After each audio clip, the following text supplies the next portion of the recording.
So some of you know by now I'm a big believer in goal setting, more specifically SMART goals. As 2021 comes to a close, it's now time to sit down and outline what financial goals you want to make for the new year. Today we'll be discussing my personal goals and aspirations as it relates to money, finance, and of course my personal favorite, real estate.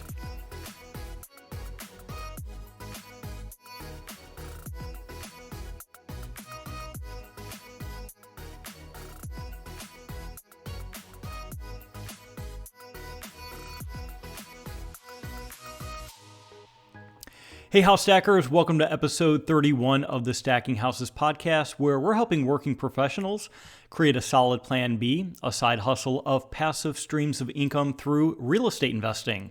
I'm your host, Damon Santamaria, and my goal for each show is to provide you with some practical and inspiring information so that you can create a solid financial plan for yourself. So to help you on your journey, I want to give you our guide on goal setting in 2022, and you'll learn why the most successful business people set SMART goals. All you have to do is go to stackinghouses.com/goals, and you can download it for free. And while you're there, check out our blog, my free book, as well as a great webinar training where I outline the step-by-step process that I took to get started in real estate. So before you blow this off and think you've heard all the great reasons why it's important, I want you to know that it's a proven fact that those who set goals are more likely to achieve a lot more than those who don't. And as the old saying goes, what gets measured gets monitored. So think about athletes and top business leaders and how these folks seem to have accomplished the impossible. Most likely, it's been through a lifelong series of goals that they've set and conquered. So today we're going to discuss what are commonly referred to as SMART goals. And SMART is an acronym for specific, measurable, attainable, relevant, and time-bound. And of course, I've seen some variations of the acronym. For example, the A might stand for achievement instead of attainable, but I think you get the point. So let's review each one starting with specific. And it's helpful to use the who, what, where, why, and how questions to get really specific. So for example, I'd like to acquire a 4-unit building in Dallas, Texas through network marketing so that I can cash flow $800 a month. Okay? So now let's take a look at measurable. Being able to measure the goal will create a defined finish line that you cross by the time you complete it. Makes sense, right? It'll also hold you accountable to a threshold that you should be stretching to achieve. So for example, I want to acquire 16 properties that cash flow a total of $6,400 a month to replace my full-time income by the time I'm 35, right? It's kind of a stretch goal, but I think certainly attainable. And so that leads us to the next step here, which is the goal being attainable. Are the goals that you're setting achievable? It's kind of like the Price is Right game show. You don't want to be setting the threshold of what you can accomplish too low or too high. If it's too low, then maybe you didn't push yourself hard enough. If it's too high, then maybe it was unachievable from the beginning. So the R is relevant. Not only should it be specific, it should also be significant to you. So why is the goal that you're setting so important to you personally? I think answering this question will drive you to think more deeply about your purpose and your beliefs. And this is an incredibly powerful exercise to better understand why your goals are significant to you. So this is your why in life. And you may ask yourself questions like, am I the right person to complete this goal? Or how does accomplishing this goal fit into the greater purpose that I have? Or, how will this change my relationship with those folks that are around me? And so here's a quick pro tip. Be careful that the goal you're setting is not tied to forces beyond your control or linked to someone or something else solely being responsible for you attaining that goal. So an example of this might be, I want to secure an interest rate below 4%. Well, regardless of how hard you try, there's outside forces that may prevent you from actually achieving this goal. So finally, we have T, which is time bound. So how long will it take you to achieve this goal? And this will be the basis of both short-term and long-term goals. So when I set out to become financially independent, my short-term goals was to acquire a new property every 3 months. Whereas my long-term goal was to build enough cash flow to basically replace my day job income all within inside of 4 years. Okay? So keeping with this methodology, I want to share with you my top goals for 2022. And so my first goal is to acquire 4 more properties that cash flow at least $400 a month through my network of business partners. And if I achieve this goal by 2023, I will have added over $19,000 of annual cash flow to my existing base. Not bad, right? So my second goal is to acquire 2 land contract notes, or what we call contract for deeds, that have at least 9% cash-on-cash return, which will be held inside of my self-directed IRA in order to grow my retirement account. And if I achieve this goal, I will most likely have added an additional $20,000 to my annual retirement year over year, as long as I hold that investment.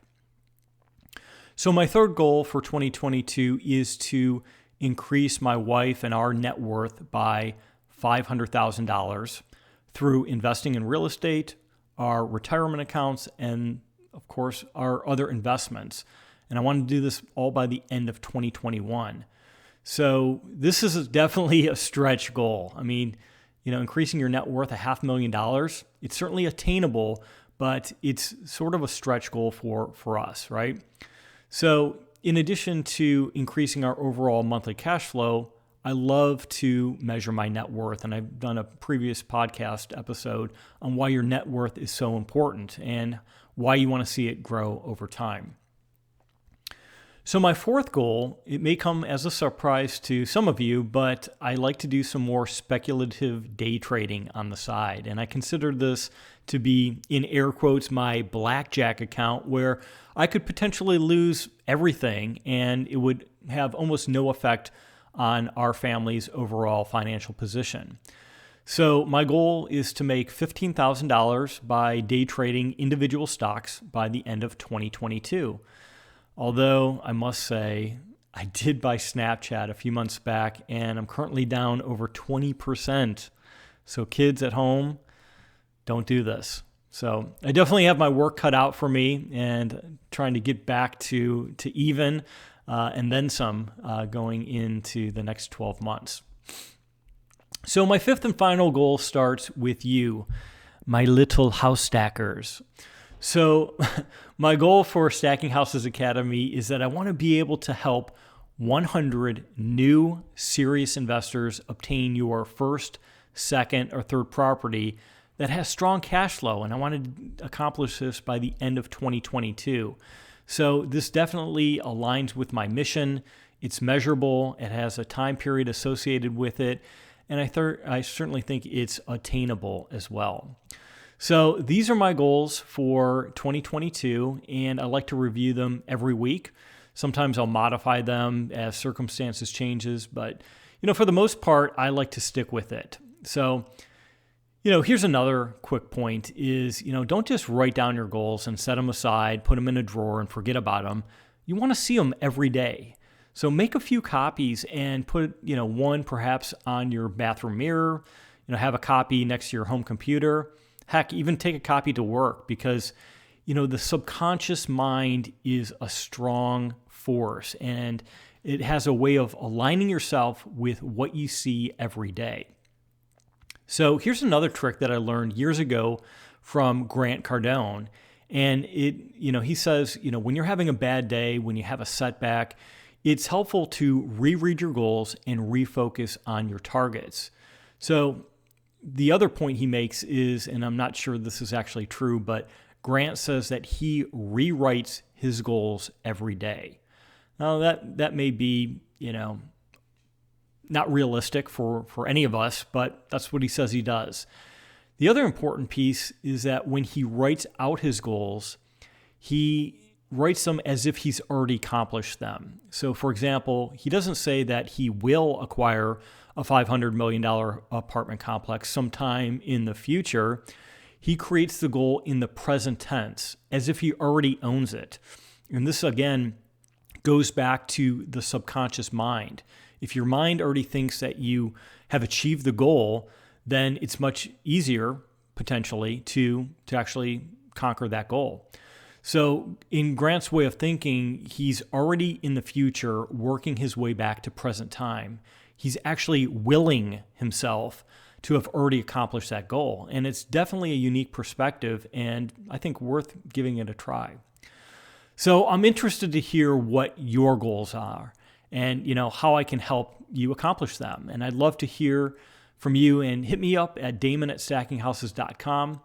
And, hopefully one of your goals, if you're serious about investing in yourself, is, becoming a professional and becoming highly educated. So I encourage you to sign up for Stacking Houses Academy, where you're going to learn the step-by-step process that Jim, my business partner, and I each took to grow our multi-million-dollar businesses. And it starts with the goals that I just outlined, step-by-step, year over year, accomplishing, singles and doubles and triples, and eventually you'll hit that home run. So here's the best part. Today through the end of the year, we're having a holiday sale where you can get Stacking Houses Academy for an astounding 50% off the retail price of $997, which is $497. So Jim and I really want you to go into 2021 with your goals in mind and ready to make a real impact on your net worth and your monthly cash flow. So be sure to check that out at stackinghouses.com.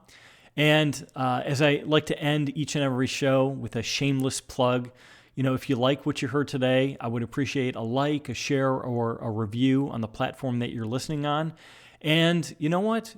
This is the giving season. So, gift this episode to a friend, a work colleague, anyone within your network that you could think could benefit from setting their own personal goals. Because not only does it help us little guys that are just getting started on our podcasting journey, it also helps other house stackers find our great content.